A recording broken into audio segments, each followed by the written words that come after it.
We are getting closer, ladies and gentlemen. We are getting very close to finally seeing the debut of Zion Williamson. In fact, we are getting so close that we got some breaking news for you guys today. But before we get to that breaking news, really quickly, guys, if you see a lot of my videos get recommended to you in the recommendations tab on YouTube, and you watch all of them all the time, this isn't your first Theflightmike video, but you haven't subscribed yet, please take a moment to hit that subscribe button. And if you are subscribed and you want to contribute to my dream of being a full-time YouTuber, as soon as I get 100,000 people to turn on my post notifications, I will go full-time on YouTube, or as soon as I get 500,000 subscribers, whichever happens first.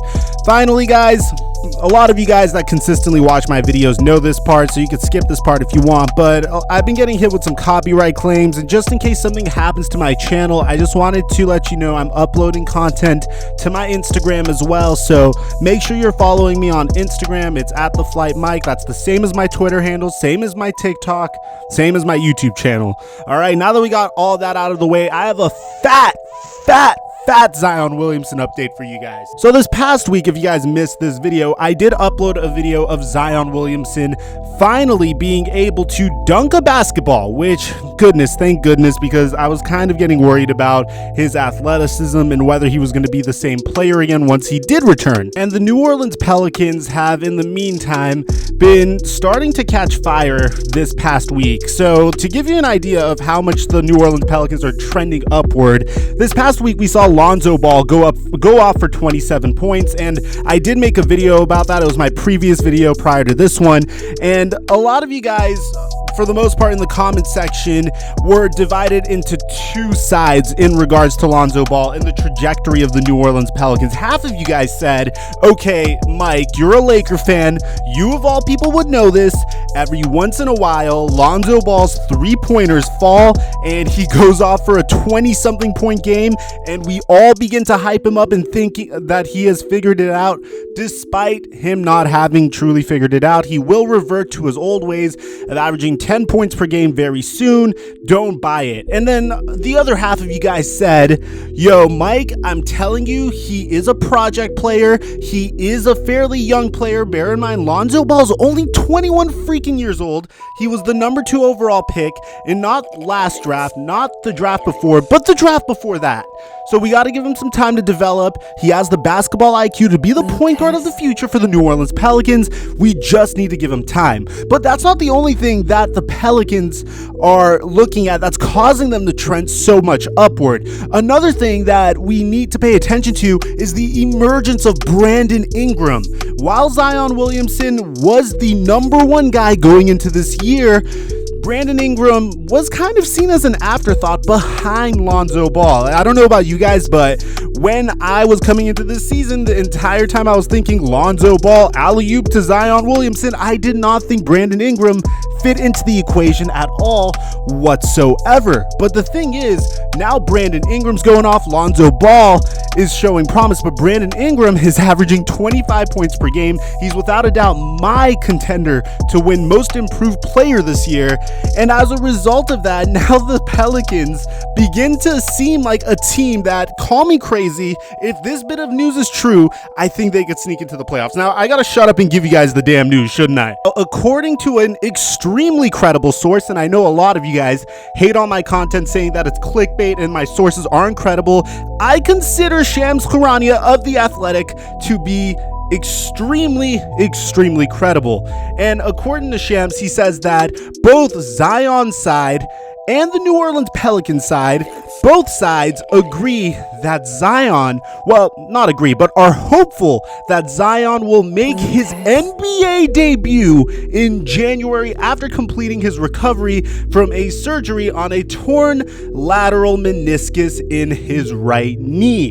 Which means, guys, within this month, we are going to see the most anticipated rookie in the past 10 years of the NBA. Of course, some of you guys may disagree and think that Anthony Davis and Andrew Wiggins were the most anticipated rookie, but in my opinion, I don't think any rookie has caused this much hype in the NBA in quite some time. And I don't know about you guys, judging based off of Zion's preseason games, I am extremely excited because the Pelicans, call me crazy, the Pelicans actually currently have some hope into sneaking in to the Western Conference playoffs. So at the time that I am currently making this video, the New Orleans Pelicans are currently 11 wins and 23 losses in. Now that's good for 14th place. Now I know what you guys are thinking, Flight Mike, you're tripping, bro. 14th place, that's like 6 places away from 8th place, bro. Get this, the San Antonio Spurs currently have 13 wins and 18 losses, which means if Zion comes back and the combination of Zion, Brandon Ingram, and Lonzo Ball, that little, well, I was going to say a big three, but they're more like a little three because they're so young. That little three combined with JJ Redick, Derek Favors, Jackson Hayes, Jahlil Okafor, and Drew Holiday, also going along with any pieces that David Griffin may want to trade for, which, by the way, this is the next important part, and I feel like this is the reason why Zion's going to play this next month, by the way, guys. One thing that we have to take into consideration is this team was built for Zion, and I don't know if this is going to sound very familiar to you guys, but you remember in 2017, LeBron James's final year with the Cleveland Cavaliers, when he had a team that had Dwayne Wade on it.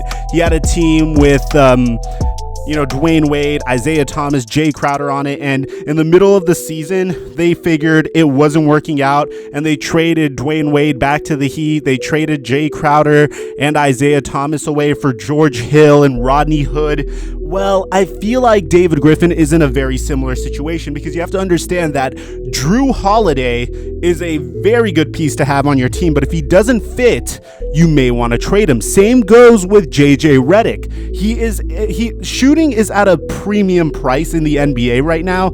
So if you're in a situation where you have a shooter that clearly can contribute, like especially one of the greatest shooters of our generation in JJ Redick, but his spot in the team doesn't really make sense, you don't really need him as badly as some other team, you're competing for lottery balls more likely than playoff spots, that's the point where you'd want to trade JJ Redick. So this is the reason I believe they're pushing Zion to come back, because if Zion comes back, you get to see his fit with Brandon Ingram, you get to see his fit with Lonzo Ball, you get to see his fit with JJ Redick and Drew Holiday, and as a result, based off of the product that's put on the basketball court, maybe Zion takes away points from Brandon Ingram. Maybe Zion takes away possessions controlled from Drew Holiday.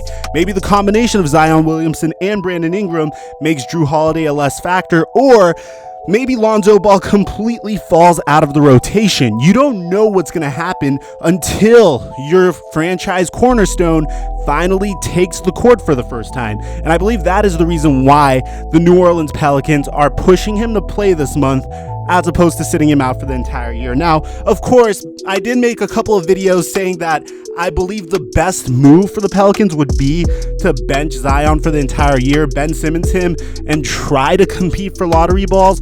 But I also have a certain respect for this team because when you have a rookie and you get him into the playoffs this early in his career, that is valuable experience for this rookie to gain.